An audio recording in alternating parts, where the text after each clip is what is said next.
తాకట్టులో ఉన్న బంగారాన్ని విడిపించి ఆ రోజు ఆన్లైన్ రేటుకే మేము కొంటాం. Sharma gold company. నమస్కారం, సుమన్ టీవీకి స్వాగతం. ప్రస్తుతం మనతో పాటు ఉన్నారు శ్రీచక్ర పీఠ వ్యవస్థాపకులు, ప్రముఖ జ్యోతిష శాస్త్ర పండితులు డాక్టర్ ప్రదీప్ జోషి గారు. గురుగారు నమస్కారం. శ్రీమాత్రే. గురుగారు, మనిషి జీవితానికి ఎండింగ్ పాయింట్ అనేది మరణమేనా? మరణం తర్వాత కూడా జీవితం అనేది ఉంటుందా? ఒక్కసారి మానవ శరీరంలో నుంచి ఆత్మ అనేది బయటికి వెళ్ళిన తర్వాత తిరిగి ప్రవేశించే అవకాశం అసలు ఉంటుందా? ఆత్మకి అన్నీ తెలుస్తాయా? శ్రీ గురుభ్యో నమః. శ్రీమాత్రే.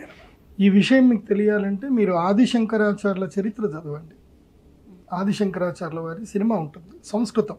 మీరు యూట్యూబ్లో కొడితే ఆదిశంకరాచార్య సాంస్క్రిట్ మూవీ అని కొట్టండి.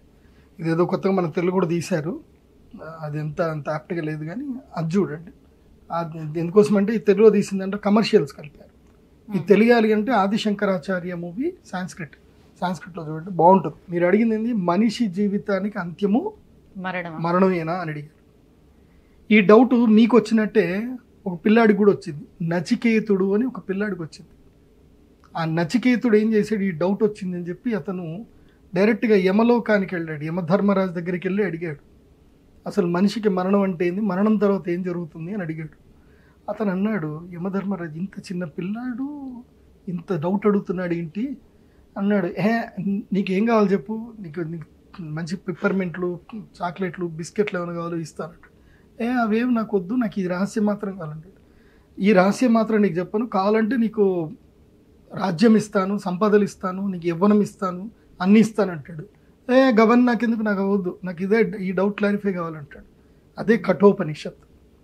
కఠోపనిషత్ అందరూ చదవండి. కఠోపనిషత్ చదివితే మీకు ఇది క్లారిటీ వస్తుంది. ఈ డౌట్ నిజంగా మీకు అందరికీ వచ్చి ఉంటే, ఈ డౌట్ కనుక మీకు ఈ వీడియో చూడాలనుకున్న వాళ్ళు మీకు మీరుగా కఠోపనిషత్తు మొత్తం చదవండి. అంటే ప్రదీప్ జోషి చెప్తాడు అనుకోండి, కాకపోతే మీకు మీరుగా శ్రద్ధగా చదివితే మీ ఆత్మోద్ధారం అనేది మీకు తెలుస్తుంది. అందుకోసం అంటే తానుగా చదవాలి. చదివి తన స్వాధ్యాయంతో తన జీవితాన్ని, తన ఔన్నత్యాన్ని తను తెలుసుకోవాలి. లేకపోతే ఇలాంటి మర్మాలు చెబితే చెవికెక్కితే అర్థం కావు. చదవడం వల్ల ఏం జరుగుతుందంటే కళ్ళు చదువుతాయి. కళ్ళు చదవడం అంటే కళ్ళు కేవలం చూడడం కాదు, చదువుతాయి, కళ్ళు చదువుతాయి. అంటే లోపల మెమొరీ అనేది జరుగుతుంది, మనసు అర్థం చేసుకుంటుంది. సో చదవడం అనేది ఒక అద్భుతమైన విద్య, అదొక అద్భుతమైన శక్తి. అది చదవండి, కఠోపనిషత్తు చదవండి, 10 సార్లు చదవండి, మీకు అర్థమవుతుంది. సరే, మనిషికి మరణమే అంతమా అంటే అసలు మనిషి అనేవాడెవడు? మనిషి అంటే ఎవరు? ఇప్పుడు నేను మనిషి అని ఎట్లా అంటున్నావు? నా కాళ్ళు చేతులు కదులుతున్నాయి కాబట్టి నేను మనిషి అంటున్నావు. జీవం ఉన్నప్పుడు మనిషి, జీవం ఉంటేనే మనిషి, జీవం పోతే శవం. అది ఇంకేం లేదు, అది తీసి చెత్తకుప్పలు పడిస్తారు. వాసన వస్తుంది, తీసేయండి రా అంటారు. సో అప్పుడు ఏం కాదు అది. సో ఇక్కడ మనిషి కాదు, జీవం. జీవానికి అంతం ఉందా, జీవానికి మరణం ఉందా అంటే భగవద్గీతలో కృష్ణుడు చెప్పాడు, జీవానికి మరణం లేదు. కాకపోతే ఈ జీవానికి ఒక ఉపాధి కావాలి. అంటే ఇది జీవం అనేది ఒక ఫ్యూయల్ లాగా అనుకుందాం, ఎనర్జీ. దానికి ఒక వెహికల్ కావాలి. ఆ వెహికల్ ఏంది అంటే ఈ శరీరం. సో శరీరం అంటే ఏంది అని అంటే పంచభూతాత్మకమైన శరీరం. ఫస్ట్ ఇది తెలుసుకోవాలి. మనిషి అన్నారు కదా, మనిషి అంటే అర్థం ఏంటంటే, మనిషి అంటే శరీరము 3 రకాలుగా ఉంటుంది. కారణ శరీరము, సూక్ష్మ శరీరము, స్థూల శరీరము, కారణ శరీరం. ఏంటి? సూక్ష్మ శరీరము, స్థూల శరీరము, కారణ శరీరం. కారణ శరీరం ఏంటంటే ఇది కారణ శరీరం. ఇప్పుడు ప్రదీప్ జోషి అనే వ్యక్తి ఇంతమందికి విద్య చెప్పాలి, ఇంతమందికి చెయ్యాలి, సనాతన ధర్మాన్ని కాపాడాలి అనేది కారణంగా నేను పుట్టాను అనుకుందాం. ఇది నా కారణం, ఇది నా కారణ శరీరం, ఇది నేను కారణ జన్మ. కాబట్టి నేను ఒక కారణం కోసం, కార్యం కోసం పుట్టాను. కాబట్టి ఇది కారణ జన్మ. ఈ కారణ జన్మతోటి నేను కార్యములు చేస్తున్నాను. అంటే ఇది కారణ జన్మ దేనికి అంటే దీని లోపల ఈ శరీరానికి ఉన్న ప్రాధాన్యత ఏమిటి, ఇది కారణ శరీరం అంటారు. కారణ శరీరం కనబడుతుంది. కారణ శరీరము ఈ శరీరాన్ని ధరించి ఉంటుంది మాత్రం. కారణ శరీరం ఈ శరీరాన్ని ఆవహించి ఉంటుంది. కారణ శరీరం ఏ కార్యం కోసం వచ్చో ఆ కార్యం చేస్తూ ఉంటుంది. అదే ఆ కారణ శరీరమే మేధాశక్తి, బుద్ధి. ఆ కారణ శరీరమే బుద్ధి. ఇప్పుడు అందుకోసమే అందరూ మనుషులే. ఇప్పుడు స్థూల శరీరం అందాం. స్థూల శరీరం అంటే అందరూ స్థూల శరీరాలే. నేను ఇదే స్థూల శరీరము. ఇప్పుడు అనటమికల్గా చూస్తే మనం అందరం ఒకటే, 2 చేతులు 2 కాళ్ళు, అందరికీ ఒకే అవయవాలు. స్కాన్ సెంటర్కి వెళ్తే కిడ్నీ ఒకడికి ఇక్కడ ఉంటుందా? అందరికీ కిడ్నీలు ఎక్కడ అక్కడే ఉంటుంది, హార్ట్ ఎక్కడో అక్కడే ఉంటుంది. సో స్థూల శరీరాలు అందరూ సమానమే. పొడుగు ఎక్కువ, కింద తక్కువ, ఇవి అంతే, సైజుల్లో తక్కువ తప్ప అందరూ స్థూల శరీరం ఒకే విధంగా ఉంటారు. సో స్థూల శరీరము ఉంటుందంతే. స్థూల శరీరం నడవాలంటే దానికి సూక్ష్మ శరీరం కావాలి. సూక్ష్మ శరీరం అంటే ఏంటి అని అంటే పంచభూతాత్మకం. పృథివీ అపస్తేజ వాయుర ఆకాశము పంచభూతాత్మకాలు కలిసి ఉండేది సూక్ష్మ శరీరం. ఆ సూక్ష్మ శరీరం ఏం చేస్తుందంటే ఈ శరీరాన్ని నడిపిస్తుంది. సూక్ష్మ శరీరం శరీరాన్ని నడిపిస్తూ ఉంటుంది. కారణ శరీరం ఏం చేస్తుంది? ఈ శరీరాన్ని అనుభవిస్తుంది.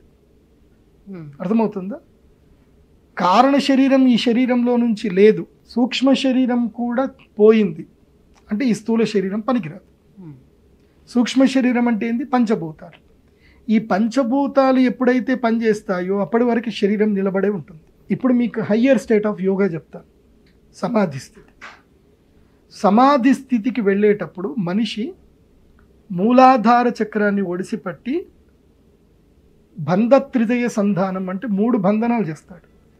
వాయు బంధనం చేస్తాడు, లోపల త్రిబంధనాలు చేస్తాడు. ఒకటి జాలంధర బంధము, ఉడ్యాన బంధం, మూలబంధం. మూలబంధము ఉడ్యాన, మూలబంధం అంటే ఏనస్లో, ఉడ్యాన బంధం అంటే ఇక్కడ నేవల్ రీజియన్లో, జాలంధర బంధం అంటే ఇక్కడ.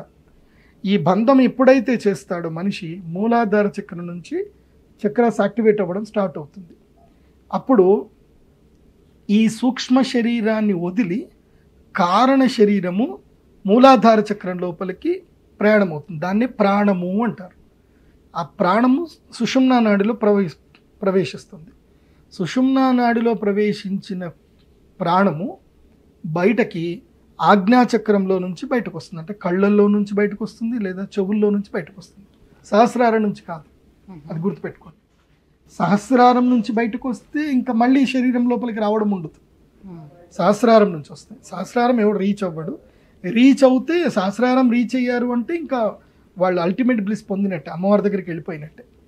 సో ఆజ్ఞాచక్రం వరకు కొంతమంది వస్తారు, లేదా విశుద్ధి చక్రం వరకు కొంతమంది ప్రాణం వస్తుంది, లేదా కొంతమంది ఏనల్ రీజియన్ నుంచి కూడా వాళ్ళ ప్రాణము నవరంధ్రాల్లో ఏదైనా ఒక రంధ్రంలో నుంచి ప్రాణం బయటకు వస్తుంది. ఇది కారణ శరీరంగా బయటకు వస్తుంది. ఇది బయటకు వచ్చి ఇది సూక్ష్మ శరీరాన్ని చూస్తుంది. ఈ స్థూల శరీరాన్ని బయటకు వచ్చి చూస్తుంది. స్థూల శరీరం యాక్టివ్గానే ఉంటుంది. స్థూల శరీరం మరణించదు. స్థూల శరీరంలో సూక్ష్మ శరీరం ఉంటుంది. పంచభూతాలు ఉంటాయి, కాకపోతే చలనం ఉండదు. ఇది చనిపోతుంది. అంటే కోమా స్టేజ్ అని అంటారు. అది కోమా స్టేజ్ అంటే కారణ శరీరం బయటకు వచ్చేస్తే కోమా స్టేజ్ లో ఉంటారు ఉంటుంది. సో ఈ శరీరంతో ఈ శరీరాన్ని మనం చూడొచ్చు, ఈ శరీరాన్ని తాకొచ్చు, ఈ శరీరం లోపలికి వెళ్ళొచ్చు, బయటకు రావచ్చు. ఇది సాధన, అది సాధన చేయాలి. అయితే ఈ సూక్ష్మ శరీరాన్ని వదిలి కారణ శరీరంతో బయటకు వచ్చినటువంటిది ఏదైతుందో ఈ శరీరం చనిపోకుండా ఇది పంచభూతాల్లో లీనమైపోతుంది. పంచభూతాల్లోనే ఉంటుంది. దుర్గంధం రాదు ఈ శరీరం, గుర్తుపెట్టుకోండి. సమాధి స్థితిలో ఇలా బయటకు వస్తే ఆ శరీరం దుర్గంధం రాదు. ఇప్పుడు చెట్టు దుర్గంధం వస్తుందా అంటే రాదు. చెట్టు ఎలాగైతే ఉంటుందో అలా ఈ శరీరం కూడా చెట్టులాగా ఉంటుంది. అలా సమాధి స్థితిలో ఉండిపోతారు. వాళ్ళ శరీరం పాడవుతుంది. అలాంటి శరీరాలు చాలా నేను చూశాను. హిమాలయాలో చాలా మంది చూశాను నేను. మళ్ళీ కావాలంటే ఎప్పుడైనా మళ్ళీ ఈ శరీరంలో ప్రవేశించవచ్చు కారణ శరీరం. వాళ్ళు రావచ్చు. కాకపోతే వాళ్ళకి ఇంకా ఆ ఒక్క శరీరం అక్కర్లేదు. వాళ్ళు ఏ శరీరం అంటే ఆ శరీరంలోకి వెళ్ళిపోవచ్చు. వాళ్ళు ఈ శరీరంలోకి ఇలానే ఉంటుంది. ఈ శరీరం అయితే ఇలాగే ఉంటుంది. మళ్ళీ ఈ శరీరం లోపలికి వచ్చి మళ్ళీ ఈ శరీరాన్ని యాక్టివేట్ చేసుకొని మళ్ళీ నడవచ్చు, తిరగవచ్చు, మాట్లాడవచ్చు. మళ్ళీ కావాలంటే ఈ శరీరాన్ని వదిలి వెళ్ళిపోవచ్చు. అదే యోగ సాధన. మీరు మహావతార్ బాబాజీ గారి పుస్తకం చదవండి. ఇది ఒక యోగి ఆత్మకథ పుస్తకాన్ని మీరు చదవండి. అందులోపల హిమాలయ యోగులతో ప్రయాణం అనే ఒక అధ్యాయం ఉంటుంది.